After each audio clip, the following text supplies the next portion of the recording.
Jessica Jones Blind Spot issue 1 sees Jessica captured by someone forced to wear an old Captain Marvel costume. She wonders why they couldn't get her a Jill costume since she was a hero at one point, but the person says she couldn't even find a Jill costume if she wanted to since no one would want it. Jessica tells the person that they really don't want to do this, but the person thinks it's not a matter of what they want. The person wonders what Jessica means by those people, and she explains those people are the ones who do terrible things and never see it as their fault. And they should remember that when she gets free, since what she's going to do to them isn't her fault. In Hell's Kitchen, sometime before, Jessica and Luke take their daughter Danny to the park, where Jessica reminds Luke of the things he needs to get from the shop once he's taken Danny to the birthday party she's been invited to. Luke's attention, however, is elsewhere in the park as he shouts to some kids playing basketball, telling them to stop one of the kids from dunking on them all the time. Jessica can't believe her husband, but Luke defends himself, saying it's serious business and he needs to teach these kids the fundamentals. Jessica says that he has half an hour before she needs to head to the office as he goes to join the kids and teach them a thing or two about basketball. Jessica and Danny meanwhile sit nearby and watch Luke and the kids, and Jessica remembers how she used to think enjoying moments like this was bad since she thought she didn't deserve them, and while she's learned that she did indeed deserve them, she doesn't want to jinx it. Later on, Jessica heads into Alias Investigations, only to find a dead body in her office. As she checks for a pulse, the police arrive, ordering Jessica to put her hands up.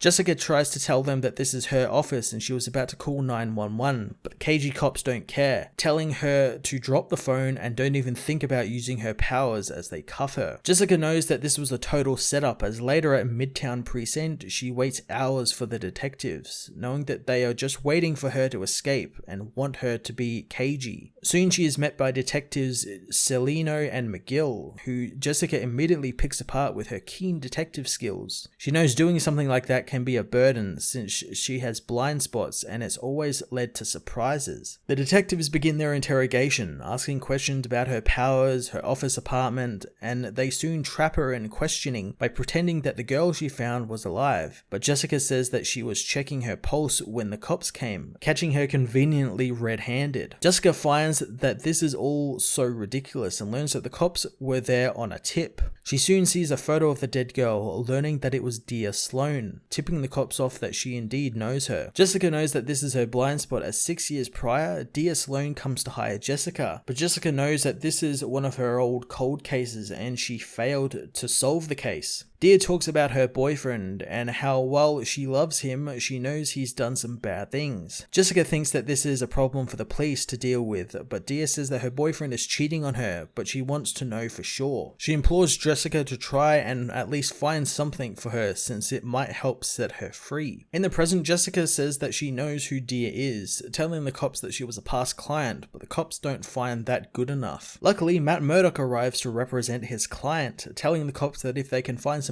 actual evidence linking Jessica to the killing, then they can call her back in. Jessica is relieved, breaking her cuffs and going with Matt. Outside, Jessica learns from Matt that he found out about her arrest thanks to Luke, who in turn found out thanks to the news covering the arrest. Danny isn't too pleased either, and Jessica wonders if she can go back in jail, at least until her daughter is asleep. Matt takes his leave, telling Jessica to call him if they take her back in. Jessica meanwhile goes back to her office, calling Luke and telling him that she has some work to do on Dear Sloan's case file. Luke tells her to hurry home if she can, and after breaking back into her sealed office and unlocking her case files, she begins looking over Dear Sloan's case. Looking over the file, Jessica knows that Dear was a rare client in that she wanted to find her boyfriend cheating, but Jessica failed her and that could be why she is now dead. Hours later, Jessica wakes up after having fallen asleep over her research. She gets up to find missed calls from Luke, and as she washes her face, she hears a noise, thinking it could be Luke coming to get her, but she knows Luke is louder than whomever is skulking around the apartment. As she looks around, she begins feeling weak and powerless, and suddenly she is shot in the back of the head and killed. Jessica Jones Blind Spot issue 1 was a real surprising first issue for this limited series, but included classic Jessica Jones stuff like an investigative plot and Jessica trying to track down leads on a cold case. I really like the idea of Jessica, I guess, kind of getting killed in the first issue. Of course, she's probably not really dead and she'll heal or something will happen. But it would be really interesting if they actually went that way and actually left her dead. It was great getting back into Jessica's head and how she works a case, using her skills to deduce things about people she's investigating, and how that can also be a blessing and a curse for her and her family, as well as getting to see her family, which was really nice, in a nice wholesome moment with Luke and Danny in a park. This first issue has got my attention and I can't wait for the mystery to unfold. It's definitely got me. I'm going to give this issue a 9 out of 10.